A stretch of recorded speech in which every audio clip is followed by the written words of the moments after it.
ইমাম হাম্বলির বিখ্যাত হাদিস গ্রন্থ মুসনাদে আহমদ, এই কিতাবের 3991 নম্বর হাদিসের বর্ণনা।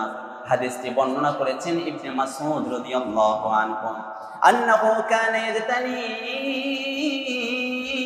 সিওয়াকান মিনাল আরাকি। আরাক নামে একটি গাছ আছে, এই গাছের উপরে তিনি মেসওয়াক কালেক্ট করার জন্য চড়েছিলেন। মেসওয়াক বলা হয় টুথ স্টিক, মানে হলো গাছের ডালের দাঁতন।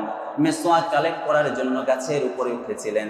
ওয়া কানা দাকিক সাকাইন, আব্দুল্লাহ ইবনে মাসউদ সরু গোড়ালি, সরু পায়ের অধিকারী ছিলেন।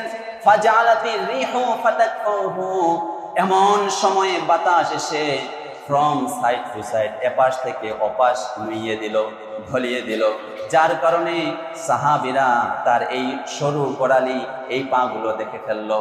দেখার পরে ফাদহিকাল কওম মিনহু, সাহাবীরা এই সরু পা দেখে তারা হাসাহাসি শুরু করে দিল। নবীজি অনেক কষ্ট পেলেন আর বললেন, মিম্মা তাদহাকুন, ও সাহাবীরা তোমরা কেন হাসাহাসি করতেছো? সাহাবীরা বললেন, ইয়া নবী আল্লাহ, হে আল্লাহর নবী, মিন দিক্কতি সাকাইহি, তার সরু গোড়ালি হওয়ার কারণে আমরা হাসাহাসি করতেছি। নবীজি বললেন, সাহাবীরা আব্দুল্লাহ ইবনে মাসউদের